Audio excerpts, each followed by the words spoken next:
अब जब हम इससे भी आगे के क्रम में चल रहे हैं साहब, क्योंकि पल्योपम कोई अंत तो नहीं है काल का। अब काल का तो और भी आगे प्रमाण चलता ही जा रहा है, चलता ही जा रहा है, तो कितने होते जाएंगे, बढ़ते जाएंगे, सोचिए। तो यहाँ पर जब ये हमने देखा कि एक पल्योपम बरोबर असंख्य बरस हो गए, अब इसके अंदर आपको ये देखना है कि 10 कोड़ा कोड़ी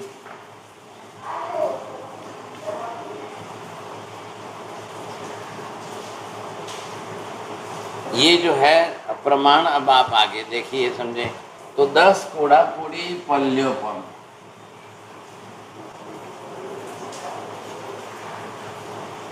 अब यहाँ पर जो है कोड़ा कोड़ी शब्द जो लिखा है ये प्राचीन भाषा है, मतलब क्या हुआ, करोड़ को फिर करोड़ से गुणाकार करो,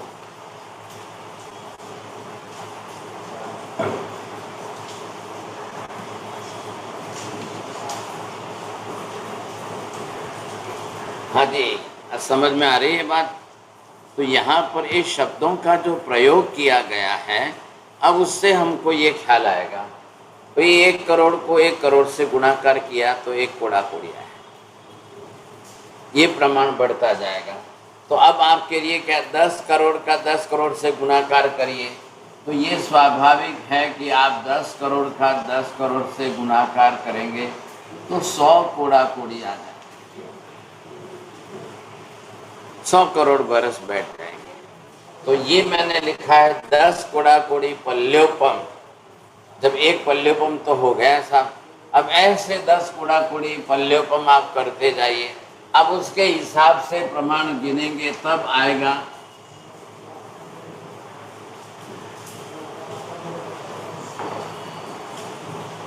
ये हो गया एक सागरोपम, बरोबर है। थोड़ी सी बात ध्यान में, एक पल्योपम बरोबर तो असंख्य बरस हो गए। अब चोरडिया जी ये देखिए, यहाँ पर पल्योपम से आगे की संज्ञा बनाई है, उस संज्ञा को दिया है सागरोपम। अब इधर आप ये देखिए, ये शब्द जो है पल्य था और इधर ये शब्द चल रहा है सागर का, और आगे शब्द उपमा तो है ही था। उपमा शब्द होने से क्या ख्याल आएगा आपको, जो उपमा जिसको दी जा रही है सागर। अब समुद्र कितना विशाल है, समुद्र की उपमा किससे देना, समुद्र की उपमा से हम कैसे माप करके चलें साहब। आपको कोई ये कहे कि समुद्र को बूंद बूंद से मापते जाओ, जैसे हमने पल्योपम के अंदर माप किया, कैसा माप किया पल्योपम के अंदर, एक योजन का, एक योजन बाय एक योजन बाय एक योजन, एक क्यूब बना करके जो है इतने बाल भरे, और एक आपको गणित बैठाया, समझाया गया। अब वो समझाया वैसे यहाँ पर ये भी देख लीजिए, अब एक सागर दे दिया है, समुद्र की बूंदों की उपमा दे दी आपको। अब समुद्र की बूंदें कितनी हो सकती है, अब गिनती करते जाओ करते जाओ करते जाओ, तो 10 कोड़ा कोड़ी पल्योपम बरोबर एक सागरोपम हो जाएगा। इतना बड़ा विशाल स्तर है, इतना बड़ा अंतर है, तो कितने असंख्य वर्षों का काल हुआ। अब इतने असंख्य वर्षों का काल हुआ, बताइए ये सागरोपम एक नाउन ऐसी संज्ञा दी कि जिसके कारण आप बहुत कुछ माप सकते हो, क्योंकि जीवन के व्यवहार में है। थोड़ा सा ध्यान दीजिए, यहाँ पर इसको क्या कहते हैं, इसको ये व्यवहार काल नाम दिया है।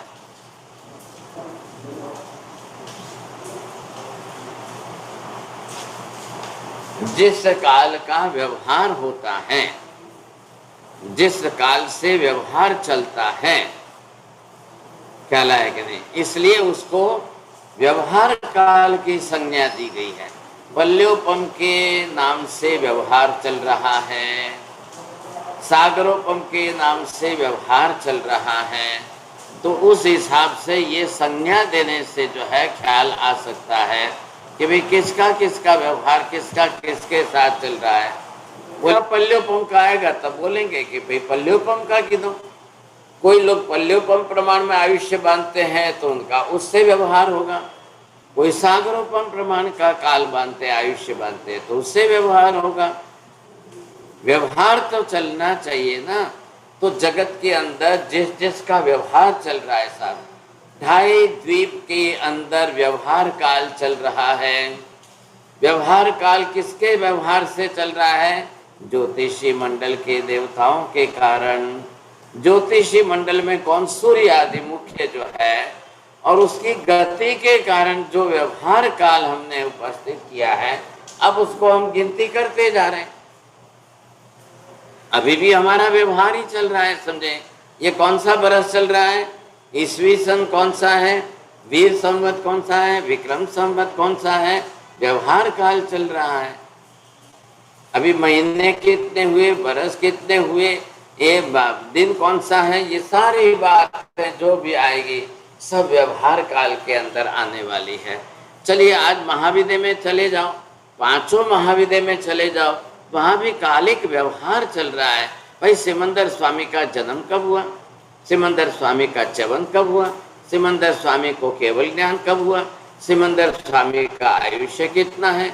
20 विहरमान का आयुष्य कितना है? वहाँ के लोग भी तो अपना जीवन व्यवहार चला रहे हैं, उनको भी गणना करनी है। हाँ, ये जरूर है कि हमारा इधर 80, 90, 100 का है, तो वहाँ 84 लाख पूर्व का आयुष्य आज कॉमन है, कॉमन रूप से सबको मिल रहा है। हाँ, अब थोड़ा बहुत तो वेरिएशन होना ही होना है, समझे कि नहीं। तो इससे मतलब कि ये व्यवहार जो चल रहा है जगत के अंदर, जिनका जिस तरीके से जो व्यवहार चल रहा है वो इसी तरह से चलने वाला है। तो चलो हमने महाविद्य के अंदर माप लिया, लेकिन कल आप देवगति में जाकर देवताओं का आयुष्य मापेंगे, तब कल आप नरक गति में जाकर के नारकी जीवों का आयुष्य काल मापेंगे, तब तो वो व्यवहार कितना बड़ा है। हम ये पूछेंगे कि महावीर स्वामी की आत्मा लास्ट में 27वें जन्म में आई, उसके पहले 26वें जन्म में कहाँ थे? बोलेंगे 10वें प्राण देवलोक में थे। वहां उनका आयुष्य कितना था? 20 सागरोपम का आयुष्य। अब 20 सागरोपम का वहां उनका आयुष्य मतलब कितना हुआ? हमारा जो यहाँ पर आयुष्य काल है उसके हिसाब से वहां की गणना करो आप। सागरोपमों का आयुष्य वहां पर, और फिर सागरोपमों का आयुष्य मापते हो, लेकिन जिसके अंदर सागरोपमों का भी कोड़ा कोड़ी करोड़ों से करोड़ों का गुणाकार होगा, तो वो प्रमाण किसमें कितना आएगा व्यवहार?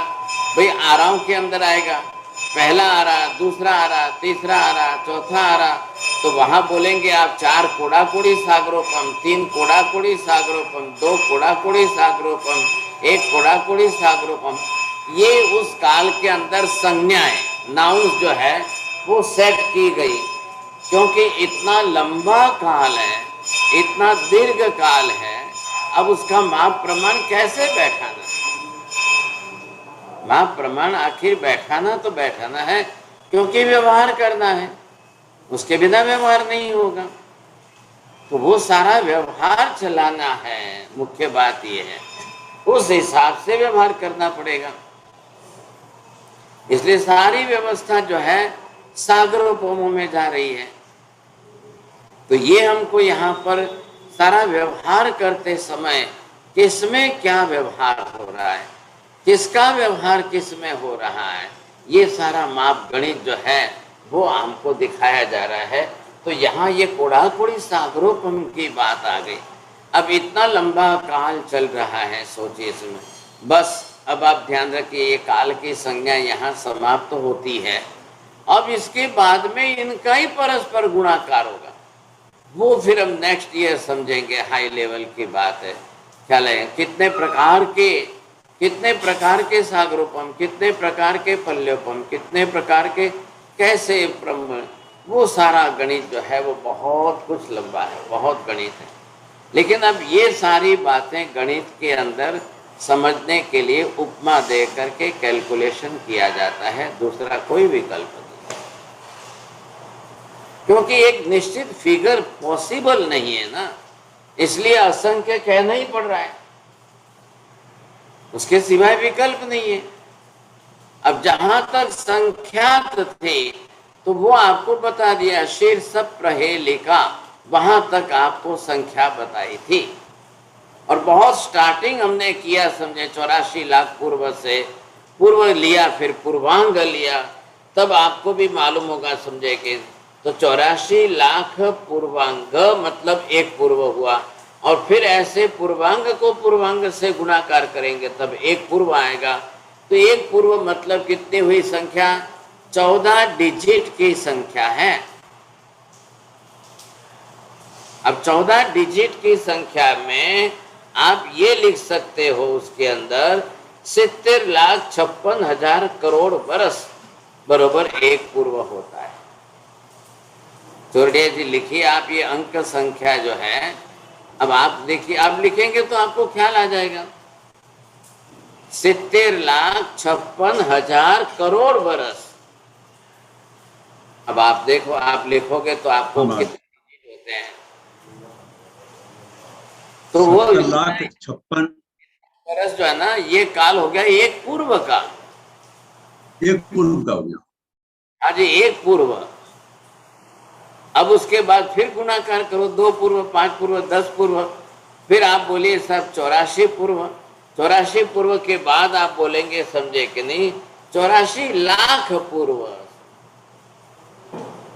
मतलब वो गणित कहाँ, कितना गणित बढ़ रहा है, इतना इस समय सिमंदर स्वामी का आयुष्य है, इतना 84 लाख पूर्व का आदिनाथ भगवान का आयुष्य था। आ रहा है ख्याल में आपको? थोड़ा सा प्रमाण देखेंगे तो ये गणित हम करते आए। यहाँ तो स्टार्टिंग है, अभी तो 84 लाख पूर्व जो 14 डिजिट का फिगर आया, ये तो स्टार्टिंग है। अब इसके बाद हमने जितनी शीर्ष प्रहेलिका तक जितनी संज्ञाएं लिखी है, इन सब को अगर आप गिनती करने जाओगे तो ये डिजिट आपका कितना बढ़ जाएगा, कितना डिजिट बढ़ता जाएगा। अब ये डिजिट इतना करीब जो है 150 डिजिट तक। अब इतना बड़ा 150 डिजिट तो आप हमारा सा ये पूछ रहा था। हाँ जी, हाँ, हमारा सा ये पूछ रहा था, इतना लंबा आयुष्य होने का क्या कारण महाराज? इतना भाई लंबा आयुष्य होने का क्या कारण? ये तो महावीर क्षेत्र में मनुष्य का 84 लाख पूर्व का आयुष्य है। तो उसके बाद तो जाकर के आप देवलोक के अंदर सागरोपमों का बांध रहे, नरक के अंदर सागरोपमों का बांध रहे, तो उसमें इंटेंसिटी कितनी तीव्र होती थी उनकी पाप करने में या अन्य प्रवृत्तियों में, कसाय आदि भाव में, उनकी इंटेंसिटी कितनी ज्यादा होती थी। जितनी इंटेंसिटी ज्यादा रहती है उतने लंबे दीर्घ काल का जो है कर्म बंध होता है, जितनी इंटेंसिटी कम होती है उतने अल्प काल का कर्म बंध होता है। कर्म बंध की टाइम लिमिट जितनी ज्यादा पड़ती है, ये सिद्ध कर रहा है कि आपने इतनी तीव्र इंटेंसिटी से कर्म बांधा है, और आपकी इंटेंसिटी कम है तो आपको कर्म का बंध भी कम टाइम लिमिट का होगा।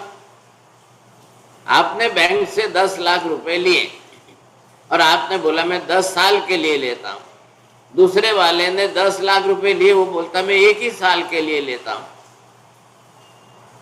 तो किसका इंटरेस्ट ज्यादा जाएगा? भाई 10 लाख तो दोनों ले रहे हैं, लेकिन 10 लाख लेने के पीछे आपने टाइम लिमिट कितनी रखी है, कितनी टाइम लिमिट में आप ले रहे हो, दे रहे हो, तो वहां पर इंटरेस्ट वगैरह का सब कुछ कैलकुलेशन उस हिसाब से होगा। एक आदमी कैश के अंदर माल खरीदता है और एक आदमी 2 साल के क्रेडिट के हिसाब से माल खरीदता है, तो रेट में भी तो फर्क पड़ जाएगा। फिर सामने वाला सोचेगा कि भाई ये तो 2 साल के बाद पैसा देने वाला है, माल तो आज खरीद रहा है, ले रहा है, वो अपने हिसाब से कैलकुलेशन करेगा। यहाँ पर जो है, जब भूतकाल इतना अनंत बीत चुका है, भविष्य काल इतना अनंत है, अब उसके अंदर व्यवहार करना कैसे? भाषा व्यवहार कैसे करना, इसके लिए ये सारी कालिक व्यवस्था है। अब कालिक व्यवस्था के अंदर किसमें क्या गिनती करनी है, किसमें क्या व्यवहार करना है, किसमें कौन सा व्यवहार करना है। अब आज हमारा यहाँ पर छोटा जीवन है, हम पंचम काल के कलयुग में हैं, तो पंचम काल के कलयुग में सब कुछ व्यवहार हमारा छोटा छोटा छोटा छोटा चल रहा है। अब यहाँ कहाँ करोड़ों, कूड़ा कोड़ी सागरोपम कुछ है ही नहीं, पल्योपम भी कुछ नहीं है, सादा पल्योपम नहीं है, सादा सागरोपम नहीं है। सादा और कूड़ा कोड़ी दो में फर्क हुआ कि नहीं हुआ? समझ में आ रही है बात? ध्यान से समझिए। आयुष्य कर्म सादा सागरोपम में चलेगा, बाकी के 7 कर्म कूड़ा कोड़ी सागरोपम में बंधेंगे। आयुष्य को छोड़ करके 7 कर्म कूड़ा कोड़ी सागरोपम में चल रहे हैं। आपने सुना है, समझा है और सीखा है। मोहनीय कर्म, मिथ्या तो मोहनीय कर्म, मिथ्या तो मोहनीय 70 कूड़ा कोड़ी सागरोपम। वहां सादा सागरोपम नहीं बोला है, लेकिन महावीर स्वामी 26वें भव में 10वें प्राण देवलोक में 20 सागरोपम। अब 20 सागरोपम सादा, कूड़ा कोड़ी नहीं बोलना है, इसलिए सादा है। आयुष्य कभी भी किसी का भी कूड़ा कोड़ी सागरोपम में नहीं होता है। आयुष्य हमेशा सादा सागरोपम में ही होता है, क्योंकि आयुष्य कर्म की लिमिट आ गई। लेकिन आयुष्य के सिवाय अन्य 7 कर्म कूड़ा कोड़ी सागरोपम में जा रहे हैं, वो छोटे छोटे नहीं हो रहे हैं। एक मिथ्यात्व की गांठ बांध रहे हैं अनंतानुबंधी कसाय के साथ, वो सीधे 70 कूड़ा कोड़ी सागरोपम पर चली जा रही है। इसलिए हमको आयुष्य कर्म के बंधे समय ज्यादा सावधानी रखनी है। 7 कर्म बांधने में अगर आपकी इंटेंसिटी बढ़ गई तो फिर कूड़ा कोड़ी सागरोपम में चला जाएगा कर्म। वहां ध्यान रखिए, आयुष्य में कूड़ा कोड़ी सागरोपम नहीं होता है। इसलिए आयुष्य बांधने में आपको बहुत ज्यादा सावधानी रखने की जरूरत नहीं है। इससे 1000 गुनी सावधानी आपको बाहर अन्य 7 कर्मों में रखनी है, कि जिसमें 70 कूड़ा कोड़ी सागरोपम का कर्म बंद होता है। लोग 1 सेकंड में बिना सोचे बोल देते हैं, सोचते ही नहीं है, विचार नहीं करते हैं। अरे जाओ छोड़ो यार, क्या ये सब गप्पा लगाते हो, ये महाराज लोग ऐसे ही, आत्मा आत्मा कुछ है नहीं, परमात्मा परमात्मा कुछ है नहीं, अरे छोड़ो, खाओ पियो, मजा करो, लहर करो, क्या ये सब फालतू की बातें। अब बोलिए, आप घड़ी देखिए चोरटिया जी, मैंने 4 लाइन बोली है, कितनी सेकंड लगी है? 4 लाइन बोली, लेकिन उसका टोन आपने देखा है, लैंग्वेज का टोन देखा है, उसके पीछे कसाय की मात्रा देखी है। अब ऐसा बोलने पर अगर तीव्रता ज्यादा है तो वो मिथ्यात्व मोहनीय कर्म 70 कूड़ा कोड़ी सागरोपम का बंध जाता है। एक इतना सा मैंने अगर जो बोला है तो उसमें सावधानी आपको कितनी रखनी पड़ेगी। मुझे दोबारा मिथ्यात्व कर्म नहीं बांधना है, मिथ्यात्व मोहनीय कर्म अब दोबारा नहीं बांधना है। बहुत मुश्किल से, बड़ी मुश्किल से, असंख्य जन्मों के साधना के बाद में मैंने ग्रंथि भेद किया है। अब वो ग्रंथि भेद का विचार करके फिर से याद करो, यथा प्रवृत्तिकरण, अपूर्वकरण, अनिवृत्तिकरण, कैसे ग्रंथि भेद होता है, ग्रंथि भेद की पूरी प्रक्रिया क्या है। अरे वो सोचते सोचते तो हमको दिन में तारे दिखाई दे देंगे। लेकिन इतने भारी कोड़ा कोड़ी सागरोपम की, 70 कोड़ा कोड़ी सागरोपम की बंधी हुई गांठ को भी हमने ग्रंथि भेद करके खोला है। जब ये खोल दिया है और सम्यक दर्शन प्राप्त कर लिया है, तो अब सावधानी कितनी रखनी है? सावधानी कितनी बड़ी बात है, सोचिए आप। मैंने अभी बोला, मैंने तो अभी गिन करके 4 सेंटेंस बोले, लेकिन महावीर स्वामी की आत्मा ने मरीचि के तीसरे भव में जिस समय कपिल को उत्तर दिया, उस समय उन्होंने बोल दिया कपिला इत्थम्पि इहयम्पि। एक ही सेंटेंस बोला है उन्होंने, 4 नहीं बोला, एक सेंटेंस बोला है। हे कपिल, धर्म यहाँ पर भी है, धर्म वहां पर भी है। वहां मतलब आदेश्वर भगवान के पास में। तो कपिल को जवाब देने के लिए इन्होंने 2 शब्दों का प्रयोग अलग अलग कर दिया, धर्म वहां पर भी है, धर्म यहाँ पर भी है। अब ऐसा बोलने में ये इनका सम्यक जो आया था वो वापिस गया, फिर गांठ बन गई, फिर वापिस कर्म बन गया, फिर मिथ्यात्व मोहनीय बन गया, फिर मिथ्यात्व मोहनीय के बाद कितने भाव इनके बिगड़ गए। कितने जन्मों तक जो है इन्होंने दूसरे भाव किए हैं। मैंने तो अभी 4 सेंटेंस बोले, और लोग तो 4 नहीं 40 सेंटेंस बोलने वाले भी हैं। तो इधर मरीचि ने अगर एक सेंटेंस बोला और ये परिस्थिति निर्माण हुई, तो आप सोच लो भाई साहब, इतना बोलने पर वापिस दोबारा मिथ्यात्व मोहनीय कर्म बंधेगा तो क्या हालत होगी फिर। तो ये कर्म, ये काल भी क्या है? ये काल भी समुद्र जैसा है भाई साहब। समुद्र की गिनती करने में कोई एंड आने की संभावना है क्या? बिल्कुल नहीं है। तो काल की गिनती करने में काल का भी कोई एंड आने की संभावना नहीं है। इसलिए सागरोपम नाम दिया है। संज्ञा जो बनाई है, उपमा दे करके बनाई है। तो ऐसी उपमा कैसे दे दी सागरोपम की? अरे भाई साहब, समुद्र को माप लो। देखिए, आप भी तो समझते हो ना, 2 प्रकार अलग अलग हैं। एक समुद्र है और एक महासागर है। One is the sea and another is the ocean. So see what is the difference between the sea and the ocean. Same like here they are using the word सागरोपम। समुद्र की उपमा दे करके जितना काल आप मेजर कर सकते हो, माप सकते हो, उसको यहाँ सागरोपम नाम दिया है। अब ऐसा सागरोपम यहाँ पर 10 कोड़ा कोड़ी पल्योपम होगा, तब एक सागरोपम। अब आप यहां से व्यवहार करिए था, तो ये कितना हो गया? 10 कोड़ा कोड़ी सागरोपम, मतलब 100 करोड़ बरस का काल जब हो जाएगा, इतने वर्षों का काल, तब जा करके आपका जो है ये गणित बैठेगा, नहीं तो नहीं बैठेगा। 100 कोड़ा कोड़ी लिखा आपने, अब आगे सागरोपम शब्द की संज्ञा रखिए,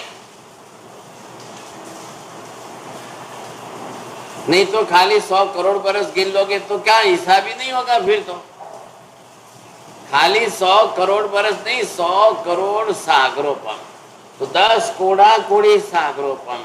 अब ये गणित कितना बड़ा जाएगा, ये गणित कितना लंबा चौड़ा चला जाएगा, आप ये सोचिए।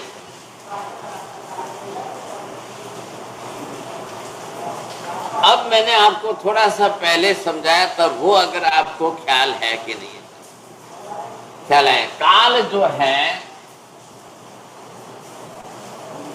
अब ये एक 2 प्रकार के काल व्यवहार की व्यवस्था जो है, तो ये कौन सा है? नियत काल।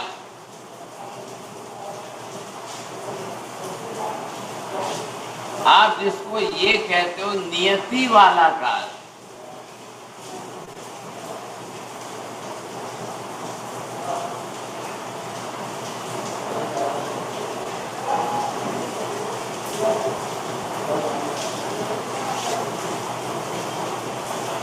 ये काल, ये व्यवस्था क्या हो गई? नियति वाली कालिक व्यवस्था है। और इसके सामने ये दूसरी व्यवस्था जो है अनियत वाली है।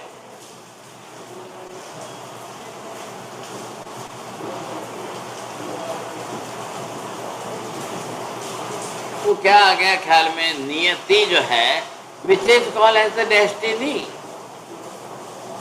डेस्टिनी वाली कालिक व्यवस्था, नियत व्यवस्था, भवितव्यता जो है वो वहीं पर होगी, नहीं तो नहीं होगी। और ये हो गई अनियत वाली, अनियति बिना नियति वाली कालिक व्यवस्था है, तो वो रेगुलर वाली व्यवस्था है। तो ये स्पेशल नियति वाली व्यवस्था है।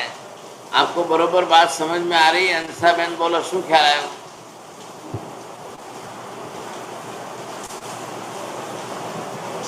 नियत काल वाली मतलब डेस्टिनी वाली काल क्रिया है।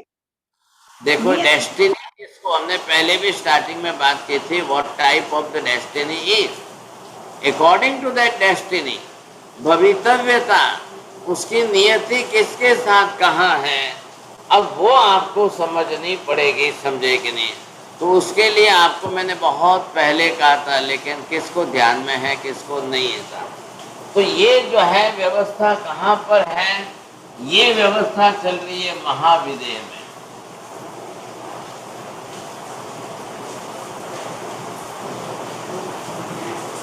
अब वहां की नियति क्या कैसी है और ये व्यवस्था कहाँ चल रही है? 5 भरत क्षेत्र प्लस 5 ऐरावत क्षेत्र,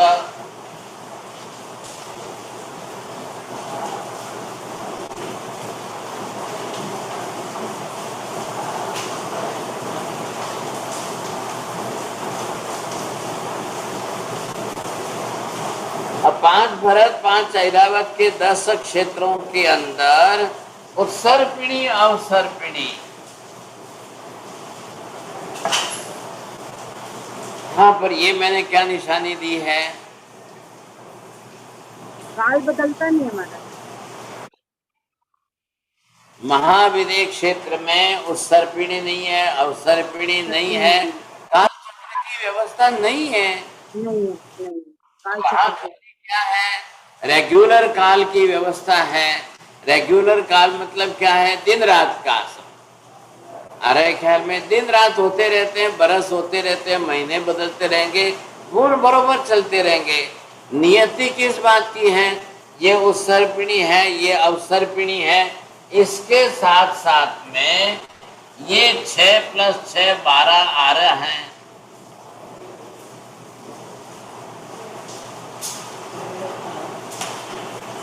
तो ये जो है आप देखेंगे 6 + 6 ये 12 आ रहा। अब 12 आराओं की व्यवस्था किसकी है, कहाँ पर है? तो वो सिर्फ जो है इतने ही क्षेत्र में है। नहीं दिख रहा है क्या? हाँ जी। तो ये जो 12 आरा की व्यवस्था है वो सिर्फ 5 भरत 5 ऐरावत के 10 क्षेत्रों में ही है, इसके सिवाय बाहर नहीं है, अन्यत्र नहीं है। अब रही बात महाविदेह क्षेत्र में, मैंने ना लिख दिया है, मतलब वहां आरा होते ही नहीं है, वहां उत्सर्पिणी होता नहीं है, अवसर्पिणी होता नहीं है, कालचक्र होता नहीं है, फिर कोई प्रश्न ही नहीं खड़ा है वहां पर। अब आपको चौथा आरा वगैरह ये आप दिमाग में जो रटा हुआ है ना वो निकाल दो। ये परमानेंट प्रिंसिपल हो गया, हमेशा के लिए है। फिर आप ये मत बोलना छोड़िए जी वहाँ तो 20 बिहरमान है, सिमंदर स्वामी है, तीर्थंकर भगवान है, फिर ऐसा है, फिर वैसा है, और कुछ भी नहीं बोलेंगे आप। कालिक व्यवस्था सिमंदर स्वामी नहीं कर रहे हैं, नियति कोई सिमंदर स्वामी नहीं बना रहे हैं। सिमंदर स्वामी के होने के पहले भी, उनके होने के पहले भी, उनके पहले वहाँ की एक ही नियत व्यवस्था चल रही है। वहाँ पर जो है आराओं की व्यवस्था नहीं है, वहाँ उत्सर्पिणी नहीं है, अवसर्पिणी नहीं है, काल चक्र नहीं है, बस बात पूरी हो गई। आप क्यों वहाँ पर छोड़ते हो? वहाँ पर चौथा आ रहा, ये कुछ भी नहीं बोलना है आप। ये नियति है साहब, ये नियति वाली कालिक व्यवस्था, बिना नियति वाली कालिक व्यवस्था मतलब रेगुलर काल, व्यवहार काल है, रनिंग काल जो चल रहा है, कौन सा दिन रात का जो समय चल रहा है, महीने बरस वगैरह जो चल रहे हैं वो चल रहे हैं, बस बात पूरी हो गई।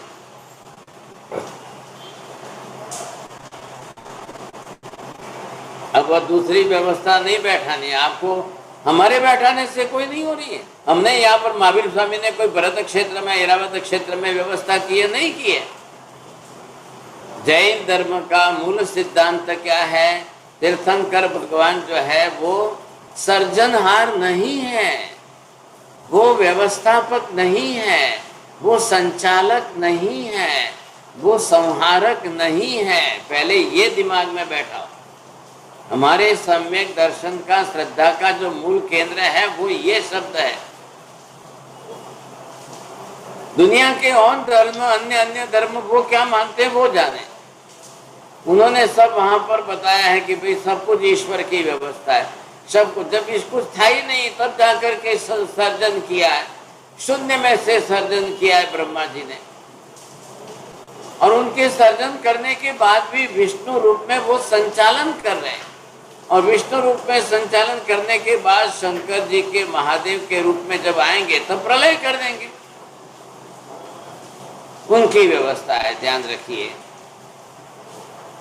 हिंदू धर्म ने ये व्यवस्था वहां पर उनके अंदर बैठाई है। इसलिए थोड़ा ध्यान से सुनिए था, इसलिए हिंदू धर्म के अंदर उत्सर्पिणी काल, अवसर्पिणी काल, 6 आरा उत्सर्पिणी के, 6 आरे उत्सर्पिणी के, दोनों मिलाकर काल चक्र की व्यवस्था, पल्योपम की व्यवस्था, सागरोपम की व्यवस्था हिंदू धर्म में नहीं है। आप जो है सब कुछ पढ़ लो, वेद, वेदांत, उपनिषद, पुराण वगैरह सब पढ़ लो, कहीं पर भी ये बात नहीं आ रही है। देखिए मैं पहले कहता हूँ, माफ करना, आप क्रिटिसाइज मत समझो। उनके धर्म में, उनके शास्त्रों में जो वर्णन है वो मैं कह रहा हूँ, जो उन्होंने स्वीकारा है। मेरे कहने से क्या होता है? मैं कौन होता हूँ कहने वाला? मेरे कहने से उनके व्यवस्था थोड़ी हो जाएगी। उनके वेद वेदांतों के सिद्धांत के अंदर ये बात बैठाई है। उन्होंने वहां पर द्वापर युग, त्रेता युग, कलियुग और सतयुग, ये 4 व्यवस्था बैठाई है। अब उनके वहां पर अवसर्पिणी क्या होता है, उत्सर्पिणी क्या होता है, ये शब्द की एबीसीडी वहां पर नहीं है। काल चक्र क्या होता है, इसकी एबीसीडी वहां पर नहीं है। पल्योपम, सागरोपम क्या होता है, इसकी कोई संज्ञा जो है, नाउन, वो हिंदू धर्म में नहीं है, क्रिश्चियन धर्म में नहीं है, इस्लाम धर्म में नहीं है, जैन धर्म के सिवाय कोई नहीं बता रहा है। क्यों बता रहा है? जैन धर्म क्यों बता रहा है? बस यहाँ विशेषता एक है कि तीर्थंकर भगवान केवल ज्ञानी है, वो अनंत ज्ञानी है। वो अनंत भूतकाल का ज्ञान, अनंत भविष्य काल का ज्ञान, और साथ में अनंत दर्शन, केवल दर्शन है। जब उनका केवल ज्ञान, केवल दर्शन इतना साइमल्टेनियसली चल रहा है कि बीते हुए अनंत भूतकाल को एक साथ देख रहे हैं, आने वाले अनंत भविष्य को एक साथ देख करके समझ रहे, जान रहे हैं, और उस हिसाब से कथन कर रहे हैं, कह रहे हैं। यहां पर क्या कहा? इस व्यवस्था के अंदर आरा बताया, अब चौथा आरा बताया। चौथा आरा किसका? भरत क्षेत्र में और ऐरावत क्षेत्र। ये क्षेत्र है, ये काल है, इधर देखिए। और दोनों को साथ में मिलाना, तब डेस्टिनी होगी, भवितव्यता होगी। दोनों की भवितव्यता, होनहार जो है वो साथ में चल रही है, तो दोनों मिलकर के बात कर रहे हैं साथ। इसलिए इतने क्षेत्र में 5 भरत, 5 ऐरावत में बरोबर अवसर्पिणी, उत्सर्पिणी होगी। अवसर्पिणी के 6 आरे होंगे, उत्सर्पिणी के 6 आरे होंगे, और दोनों मिला करके एक काल चक्र होगा। अब ये गणित कर लो, काल का गणित बैठा लो। ये काल का गणित बैठाने के लिए, हाँ जी समय हो रहा है, जल्दी 2 लाइन लिख लीजिए आप। ये काल का गणित इन्होंने कैसे बैठाया है, बस अब आपने ध्यान दे दिया। इतनी सी बात में आपको समझना है। तो ये 10 जो फिगर बैठाया है, तो इसके अंदर जो है ये बरोबर जो है बैठेंगे, इसमें 6 आरा बैठेंगे। फिर आप ये बैठाया है, तो इसके अंदर आपको 6 आरा बैठे।